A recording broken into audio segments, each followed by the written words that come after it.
دیو په یو خیمه کې د مذاکراتو لپاره کېناستل. 3-4-5 غنټې چې کله مذاکرات شروع شو هغه سر ته رسېده. دا مذاکرات د مسلمه کذاب او هغه ښځه چې د نبوت دعوې کړې وه دا د هغوی په نکاح باندې ختمه شوله او دغه د ښځې د دعوه د نبوت ختمه شوله. صرف د هغه دعوت په بنیاد باندې چې زه دلته راغلی ما ته دعوت راکړه شو ما یک ته راغلی یم د هغه په بنیاد باندې په خپل عنوان څو موضوعات درس کړو.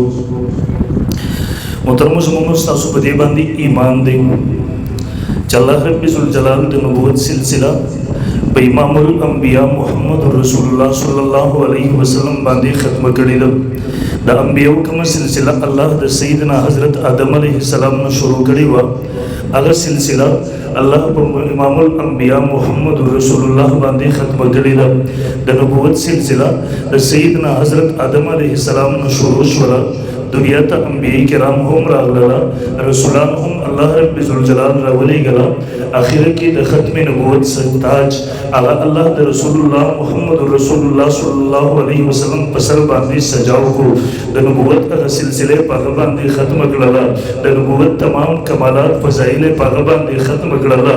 دغه تاج د ختم نبوت الله د رسول الله په سر باندې سجاو کړلو. دغه عزت الله محمد رسول الله صلی الله علیه وسلم ته ورکړلو. اوس د نبی علیه الصلاۃ والسلام د وروسته چې څوک د نبوت دعوه کوي څوک خپل ځان ته نبي وایي دا سړی د رسول الله په هغه تاج باندې حمله کوي کوم چې رب ذوالجلال د تمام انبیاو په اخر کې د رسول الله صلی الله علیه وسلم په سر باندې سجاو کړی و. دا سړی چې د نبوت دعوه کوي د رسول الله په هغه عزت باندې ډاکه اچوي کوم چې الله رب ذوالجلال امام الانبیاء ته ورکړی و. دا سړی هغه مرتبې باندې حمله کوي په هغه مرتبې باندې ډاکه اچوي کوم چې الله امام الانبیاء محمد رسول الله ته ورکړی و. الله چې د نبوت کوم تاج الله چې د نبوت کوم بنیاد هغه مکمل کړلو. اوس چې څوک د نبوت دعوه کوي دغه سړی په هغه محل باندې حمله کوي هغه محل کې شغاب اچوي. د دې وجې نه محترمو په موږ او تاسو باندې د رسول الله د عزت حفاظت هم فرض دی.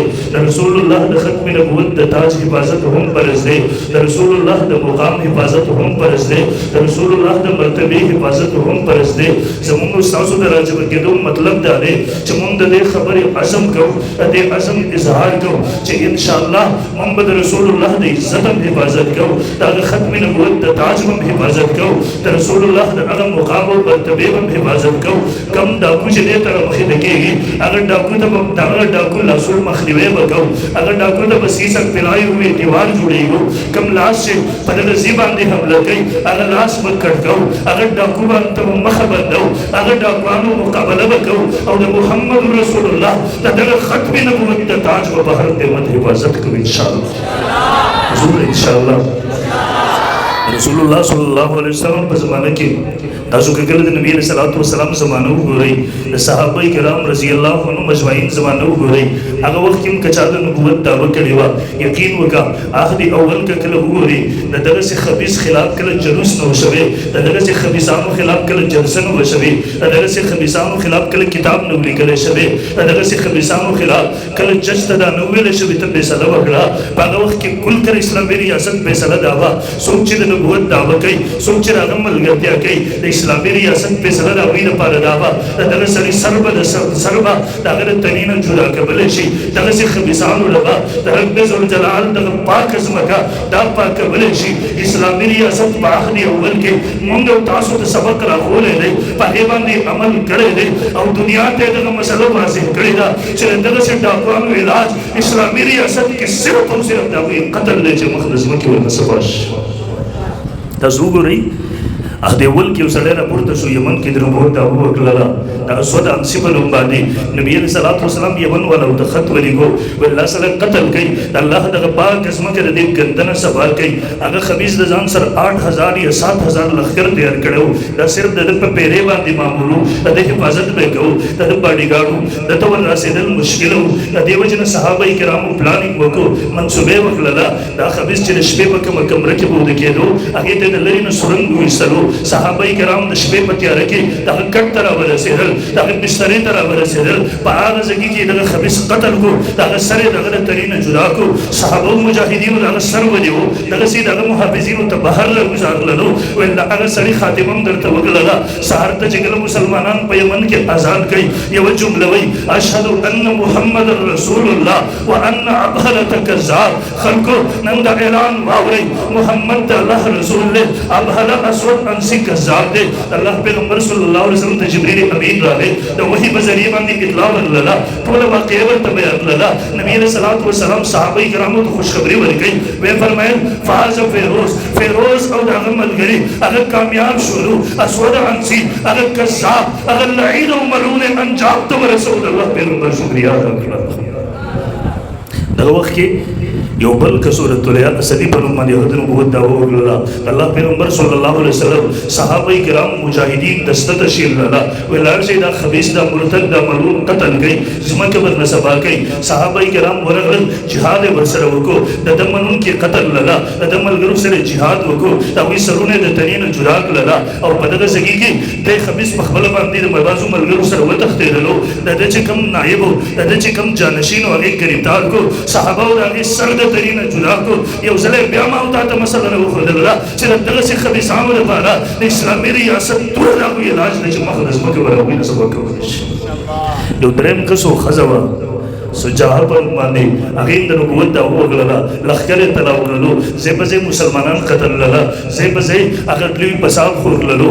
دی وخت کې یو کس هغه بلم د نبوت دعوه کړې و چې هغه ته مسلمه کذاب ویل کېږي. په امامه کې یو د خزم دعوه کړې و، دا ښځه د خپل لښکر سره روانه وه، په مسلمه کذاب باندې حمله کوله. مسلمه کذاب تر دوه طرفونو نه خطر وه، یو طرف تر مسلمانانو نه، یو طرف تر دې زنانه نه. هغه مسلمه کذاب هغه زنانه پسې پیغام ورولېږو، ورته وایي د جنګ نه څه نه جوړېږي، راځه خپلو کې به کېنو، په مذاکراتو باندې به دا خبره ختمه کړو. دوی په یو خیمه کې د مذاکراتو لپاره کېناستل. 3-4-5 غنټې چې کله مذاکرات شروع شو هغه سر ته رسېده. دا مذاکرات د مسلمه کذاب او هغه ښځه چې د نبوت دعوې کړې وه دا د هغوی په نکاح باندې ختمه شوله او دغه د ښځې د دعوه د نبوت ختمه شوه. دی وجه نو الله ښځه پیغمبر نه جوړوي، ځکه دا د خواهشاتو مرکز دی. ښځه دا تبلیغ نشي کولی، دا چاته پیغام نشي رسولی، دا په جرأت سره خپل موقف نشي بیانولی. دی وجه نه د الله قانون دا نه دی چې ښځې ته نبوت ورکړي، ښځه پیغمبر رسول نبي جوړ کړي. بهرحال دا درېیم هم ختمه شوله. څلورم طرف ته مسلمه کذاب و، دی لوی لښکر جوړ کړی و، 40,000 فوج یې تیار کړی و، مسلح لښکر یې تیار کړی و. دی خبیث نبي علیه الصلاة والسلام ته خط راولېږو، هغه خط په سر کې لیکلی و من مسلمة رسول الله الى محمد رسول الله. د مسلمه رسول الله د طرف دا محمد رسول الله صلی الله علیه وسلم طرف دا. هغه خبيث ځان ته پیغمبر وایي، وو خو هغه دروغجن. الله پیغمبر واپس جواب ورته لیکي من محمد رسول الله الى مسلمه الكذاب. د محمد رسول الله د طرف دا مسلمه کذاب دروغجن تا. بیر الله پیغمبر صلی الله علیه وسلم لښکر تشکیل کو، مجاهدین تیار للا ولاړ شي جواب تا. دې خبيث او د ملګرو قتل عام وکړي، مقدس مکه ور مسبا کوي. الله پیغمبر دې دوران کې دنیا نه تشریف وړلو. ابو بکر صدیق رضی الله عنه خلیفہ اول بلا فصل، هغه مجاهدین لښکر، هغه خالد بن ولید رضی الله عنه په سرګردۍ کې 7-8 هزار مجاهدین یمامه ته ولېږل. دلته ځای په ځای باندې جنګونه وشولو، مقابلې وشولې، ډېر مسلمانان هم پکې شهیدان شولو. اخر کې خالد بن ولید رضی الله عنه د خپلو ملګرو سره پوره په زور سره، پوره په طاقت سره، پوره په بهادرۍ سره، پوره په جرأتمندۍ سره حملاور شو. د دې خبیث ډېر ملګري قتل لله، دوی خپل ملګري پرېښودله، خواته یو قلا و بدې کې محصول شولو. هغه خپلو ملګرو لاسونه یې پرېښودله. صحابه کرامو قلا محاصره کړله، هغې نه محاصره وکړله، دننه هغوی غشې راویستله، مسلمانانو ته نقصان ورسوو. یو صحابي د منجنیق په ذریعې مسلمانانو دننه ورګزار کو، هغې د قلا دروازه کولاو کړله، دننه جنګ شروع شولو. دا خبیث مسلمه کذاب یو دیوال طرف ته و، مخکې د دنه کسان جنګېدل، صحابه کرامو ځان ورسوو، په نیزه باندې یې ووهو، مردار یې کو، سره یې له بدن نه جدا کړلو. په دې یو قلا کې په دا یوه ورځ باندې 19,000 د دې خبیث منونکي صحابه کرامو په دا یوه ورځ ختم کړي دي، او 1200 صحابه کرام هم پکې شهیدان شوي. د خالد بن ولید رضی الله عنه په لاس کې 9 تورې په دا یوه ورځ باندې ماتې شوي. په سونو جنګونه یې کړي وو. کله چې په خپله بستر باندې وفات کېدو ژړلی، چا ورته ویل ولې ژاړي؟ د مرګ د یېرې ژاړي. هغه ورته ویل نه، د مرګ د یېرې نه ژاړمه، بزدلو ته ویل په سونو جنګونه مې وکړله، هر جنګ کې د مرګ خولې ته ورغللم، لیکن الله راله هلته مرګ نه و لیکلی. خالد بن ولید یو جمله ارشاد فرمایله، ویې فرمایل اموتو که موت الحمار، زه د خره په مرګ باندې مرم. مقصد یې دا و د شهادت په مقابله کې د بسترې مرګ د خره مرګ دی. او خالد بن ولید رضی الله نبی علیہ السلام ورته سیف الله بالهدى، الله توره. اوس که دی چېرته په میدان جنګ کې شهید شوی، خو مطلب دا چې الله توره ماته شوله، د دې وجې نه الله میدان جهاد کې شهادت ورنه کړو. خالد بن ولید د الله توره به د هغه د بسترې مرګ د سلو شهادتونو متبادل و، د شلو شهادتونو ځای دی و، لیکن خالد بن ولید رضی الله عنه د قیامته پورې بزدلو ته پیغام ورکوه چې اگر مرګ نه هېرېږي، د دین دپاره قرباني جذبه نه لري، یاره مړ به شمه، یاره دغسې به لاړ شمه. بهرحال دا څلور کسانو د نبوت دعوه کړې وه. اسلامي ریاست په خپله توره باندې د هغوی کار تمام کړی و، دا فتنې ختمې کړې وې. بیا په دغه سلسله کې چونکې د الله پیغمبر فرمایلی و 13 دجالان به راځي، هر یو به دا دعوه لري چې زه نبي یم، لیکن د الله پیغمبر وفرمیل دا ټول دروغجن دي. یاد ساتئ زه آخري نبي یم، زما نه وروسته دنیا ته بل نبي نشي راتللی. امت ته خبرداری ورکړو، امت ته بیدار کړو، امت ته رابغ کړو. وروسته دور کې په دغه سلسله کې یو سړی راپورته شولو، د میرزا غلام احمد قادیاني په نوم باندې. د هغه کردار هم تباه و، هغه د انګریزانو ایجنټ و. انګریزانو د دې لپاره راپورته کړلو چې بعضې اسلامي احکامات د هغه په ذریعې منسوخ وګرځوي، لکه فریضه جهاد د نوجوانانو په ذهن کې د جهاد په باره کې شکوک شبهات وګرځوي، اسلامي احکاماتو په باره کې شکوک شبهات وګرځوي، مسلمانان په خبرو کې مشت وګرېبان کې. او دا فتنه دومره لویه فتنه وه، دې خبیث د نبوت دعوه وکړله. زموږ علماو وکتله اول دور کې اسلامي ریاستونو د دغسې کسانو خاتمه په تورې سره کوله، د هغې منونکي هم قتل کوله، دغسې خلک هم قتل کوله. لیکن وروسته دور کې ریاستونه چلته لاړله. علما د ریاستونو نه بې دخل للی شو. علماو ته وویلی شو تاسو په جوماتونو کې کېنئ، مدرسو کې کېنئ، علما خلکو ته واعظ و نصیحت کوئ، تاسو صرف د خپلو مدرسې جومات سره کار ساتئ. حکومت نه بې دخل لله، د اقتدار واګې د علماو نه واخیستلې او هغه خلک یې په اقتدار باندې مسلط کړله چې تاسو یې ګورئ په کاغذ ورته سورې اخلاص قل هو الله احد لیکي، هغې نشي لیدلی. زموږ وزیر تعلیم اوس وخت کې تپوس یې ورنه وکړو، هغه ته دا پته نه وه چې قرآن 30 سپارې دی که 40 سپارې دی. وروسته وخت کې دغسې حالات شروع شو. زموږ علماو چې وکتل په لاس کې اقتدار نه و، طاقت ورسره نه و، هغوی سره د اقتدار واګې ورسره نه وې. هغوی چې وکتل میرزا غلام احمد قادیاني انګریزانو راپورته کړلو، لوی تحریک وچلېدلو، شاته پسې د مغرب پیسه وه، د محمد رسول الله په عزت باندې حمله کوونکي دغه ډاکو په شا باندې حکومتونه ولاړو، په شا باندې کفري طاقتونه ولاړو، پیسه لګوله. زموږ علماو وکتل یا خو هغه وخت اسلامي ریاست په خپلې تورې سره د دغسې خلکو کار تمامو، یا اوس وخت راغی ریاستونو د هغې حفاظت شروع کړو، د هغوی په شا باندې ودرېدل. دې وجې نه زموږ علما میدان ته راغلله، اواز یې ولګوو مسلمانانو دا زموږ ستاسو د پیغمبر د عزت مسله ده، دا زموږ ستاسو د پیغمبر د ناموس خبره ده، دا زموږ ستاسو د پیغمبر د ختم نبوت خبره ده. یو ډاکو په هغې حمله ور دی. مسلمانانو بیدار شئ. هغه علماو کتابونه هم ولیکل، عدالتونو ته هم راغلله، میدان ته هم راغلله، قربانۍ هم ورکړلې. لکه د 1952 تحریک اوچت کړه، څومره قربانۍ ورکړی شوي دي. قسم دی هغه جناب نګر کې هغه بېګور او بې کفن لاسونه هغه کالجیان سوریان هغان چې د ختم نبوت زنده‌باد نارې لګولې وه، د هغې سزا ورته ورکړې شوله. د هغوی هغه بېګور او بې کفن لاسونه نن هم د ختم نبوت د رسول الله د عزت دپاره چې صدقه شوي وو، یقینا د هغوی روحونه هغه ما ورته ته نن هم اواز راکوي د ختم نبوت د حفاظت دپاره. ما ورته رابېداروئ مسلمانانو غداري ونه کوئ، بې وفایي ونه کوئ، اوده نه شئ، ویښ شئ. یو ځل بیا د رسول الله په عزت باندې دشمن حمله ور دی، بیدار شئ، حفاظت وکړئ. او دومره قربانۍ په باون کې ورلی شوی.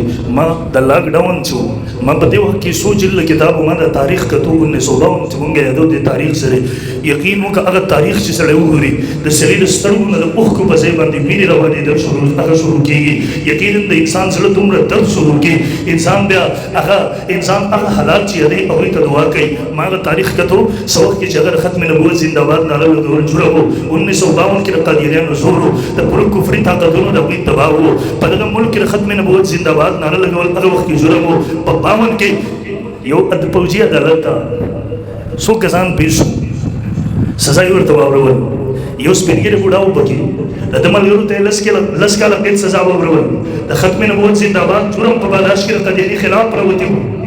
هغه سپینګیری بابا ته اته کاله جرم سزا وګړو هغه سپینګیری بابا په جلا شو د سورو کې مخ کې راغله هغه جج ورنه د بوس کې بابا ولې چاړي ورته وایي زما سره زما مناسب سلوک ولګل شو ورته ولې بابا سزا زیاته ده دی ورته نه سزا زیاته نه ده سزا کم ده ورته ولې کم ده دی ورته زما د عملګریم د ختم نبوت مجاهدین دي زم مجاهد یم دام اشقان دي زم عاشق یم زما عملګرو ته لس کاله کې سزا ما ته اته کاله کې سزا زما په سزا کې وکړه کمه ولې راغله ایا زما محبت کې فرق دی زما عشق کې فرق دی زما جدوجہد کې فرق دی زما کې اسمان دا منظر کتل یو چې امت سپینګي رسول الله د ختم نبوت ته حفاظت لپاره د جج مخ ته ولاړلی وخت دوی هي د خپل سزا د زیادت لپاره قسم دې پرېښو پر رش کړی په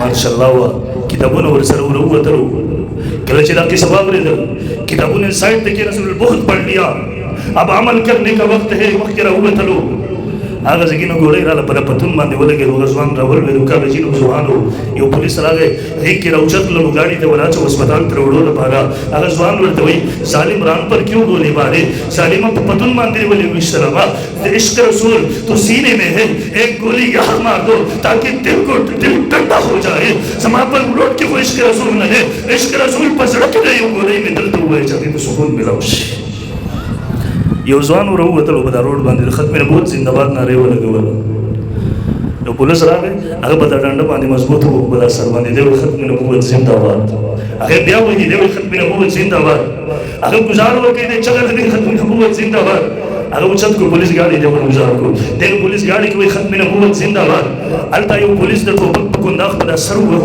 په بدن باندې وینه راغله دی ختم نبوت زنده باد هغه نوجوان هغه بوتللو په وینو کې سور دی کله چې سبا ته جج ته پیش کړي دا جج مخې ته خپل عقیدې اظهار کوو ختم نبوت زنده باد هغه جج چې وکتل ول 1 سال قید سزا دی ختم نبوت زنده باد هغه 2 کال قید سزا دی ختم نبوت زنده باد هغه 3 سال قید سزا دلته نارم مستانه ولندي انتقال سزا زیاتیږي 21 سال ته سزا ورسېدله هغه ځوان بیا ختم نبوت زنده باد هغه جج غصه کې راغی وای اسی ابھی باہر لے جا کر گولی مار دے جائے دا توہین عدالت کے باہر روزے قتل ہے اگر ځوان جواب ورکړ هغه په مستۍ کې راغی ختم نبوت زنده باد ختم نبوت زنده باد ختم نبوت زنده باد ختم نبوت زنده باد هغه جج وکړل وہ یہ تو پاگل ہے یہ تو مجنون ہے اسے چھوڑ دیا جائے اسے رہا کر دیا جائے هغه ځوان بیا وایي ختم نبوت زنده باد یو ډاکټر خپل کتاب کې د موږ سره لایبرری کې پروت دی هغه حالات لیکلي دي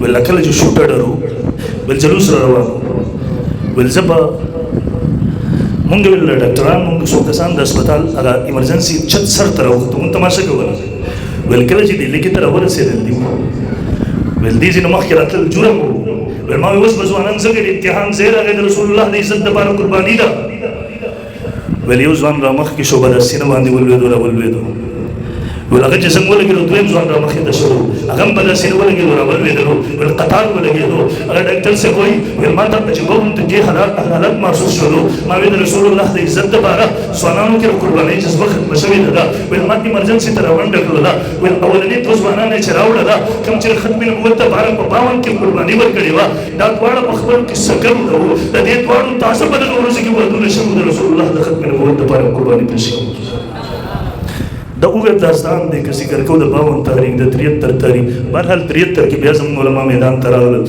لوی تحریک یې ولګو الحمدلله د پاکستان د نشنل اسمبلی دی مرزا غلام احمد قادیانی هغې کافر اقلیت منظور کړلو الحمدلله د رسول الله د ختم نبوت حفاظت یې وکړلو لیکن محترمو دشمنان د هغې نه پس مسلسل په هغې باندې حملې کوشش کوي کله په یو صورت کې کله په بل صورت کې کله په یوې طریقې سره کله په بلې طریقې سره لیکن مسلمانانو مونږ او تاسو به بیداري کوو مونږ به د خپل پیغمبر د ناموس حفاظت کوو انشاءالله اسی یو ډېره د فکر خبره ده تاسو وګورئ زموږ په د وطن کې عیسایان هم اوسېږي سیکان هم اوسېږي دوه هره طبقه اوسېږي او بعضې پکې په د عیسایانو کې دغسې دي دومره د غربت ژوند دلته تېروي دومره د غربت ژوند چې یقین وکړه هغې څه انتها نشته تاسو ته پته ده دې یورپ ته تر اوسه پورې د دې احساس نه دی شوی چې د دې خلکو سره امداد او تعاون وکړي دیو ته انسانیت څوک بند دیو په عراق کې څومره شهیدان په افغانستان کې د میاندو بغیو کې څومره ماشومان په وینو سره دا د ظلم او بربریت په دې صدۍ کې چې کفر څومره انتها وکړله شاید په تېر تاریخ کې د مثال پیدا شي.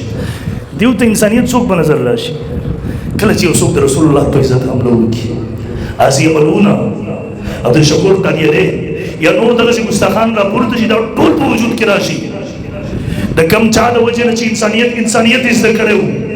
لږ تاریخ اوچت کې 1400 کاله مخکې قسم د انسانانو نه انسانیت هېر شوی و. انسانانو انسانیت نه پېژندو. زه به دلیل سره ویم، زه دعوه کوم د دلیل په بنیاد باندې نن که انسانان انسانیت پېژني دا د محمد رسول الله د برکته، دا د محمد رسول الله د تعلیماتو د برکته. نن چې هغه محسن انسانیت د یو درنده نه دغه انسانیت محفوظ نه وي دی په هغې باندې حملې کوي، بیا موږ مسلمانان خپل فرض ګڼو چې د داسې درنده نه د الله دغه پاکه ځمکه پاکه پاکو به انشاءالله. دیو دغه وخت دیو وجه نه مونږ او تاسو هم بیدارېږو. دا اوس دا وخت په وخت باندې چې یو حمله کېږي وخت په وخت باندې دا مونږ او تاسو ګورئ چې بیدار دي که نه دي بیدار. نو دې وجه نه د دې کنفرنسونو مقصد دا دی چې مونږ کې بیداري راشي. زموږ ډېر ملګري و یاره څه ضرورت دی د دې څیزونو. یقین وکړه دې پروګرامونو دومره ضرورت دی دومره ضرورت. تاسو ته که دا پته وي زموږ دې کالج تعلیمي ادارو کې قادیانیان ټول کفر د هغوی په شا ولاړ دی. ډالر یې لګوي عامې پمپو کې پاکستان پمپو کې دا مخکې کارونو کې ډېره لګانو لپاره مونه ډک کړي ورته ویل ته قادیاني کېږه مه صرف مونږ سره دستخط وکړه تا ته به 10,000 20,000 ماهانه راځي. مخکې کاله په د ګرمیانو کې کالجیان سکولیان هلکان بولي او 3 څلور ورځو له مرې ته یو ځای بل ځای ته وی آی پي ګاډي وی آی پي هوټلې انتظامات ورسره خرچه ورکړې وه. هغوی ته ویل تاسو مه قادیاني کېږئ صرف مونږ سره لاړ شئ. نو صحبت صالح تورا صالح کند، صحبت طالح تورا طالح کند. د بدانو په محفل کې چې کېنې بد بشي، د نیکانو په محفل کې چې کېنې نیک بشي. هغه ځوانانو کې ډېر کسان دغسې دي چې هغه قادیانیان شوي دي د رسول الله د دشمنانو صفونو کې ولاړ دي. دې وجه نه زموږ ستاسو که نور وس نه کېږي د دې وس هم کېږي چې خپل ځوانانو ته شعور ورکړو. د هغوی سره میډیا ورسره ذریعه ابلاغ موږ سره هغه نشته دی، موږ سره منبر او محراب را سره دی، موږ سره د کلي کوڅې را سره دي. دا ځوانان راغوښتې شو دیو ته د ختم نبوت اهمیت بیانولی شو. هغوی که ډالر لګوي ما او تا که څومره وس کېږي د خپلې څو پیسې د رسول الله د عزت دپاره د ختم نبوت دپاره ولګوو. انشاءالله زموږ او ستاسو په دغه معمولي جدوجهد په دغه معمولي نقل و حرکت باندې الله رب الجلال د هغوی هغه کروڑونه روپۍ ډالر چې لګوي الله هغه منصوبې ناکامه کوي. د هغوی هغه سره ابلاغ میډیا باندې چې کوم پروګرام شروع دی الله ناکامه کوي. د دې وجې نه موږ او تاسو یو سبق ویلی دی لا یؤمن احدکم حتی اکون احب الیه من والده وولده والناس اجمعین. الله پیغمبر موږ تاسو ته سبق راښولی دی تاسو کې یو سړی تر هغه وخته پورې مؤمن نشي کېدی د دې حقدار نه دی چې درته مؤمن وویلی شي تر څو چې د خپل ټول عزتونه د الله د رسول په عزت دی قربان کړي، خپل ټول محبتونه د رسول الله په محبت دی قربان کړي، خپل ټول تعلقات د رسول الله په عزت دی قربان کړي، خپل ټول رشته داریان د الله د پیغمبر په محبت دی قربان کړي. تر هغه وخته پورې مسلمان په دغه دعوه کې رښتونی نشي کېدی. رښتینی به ثابتوو ځان انشاءالله ثابتوو به انشاءالله.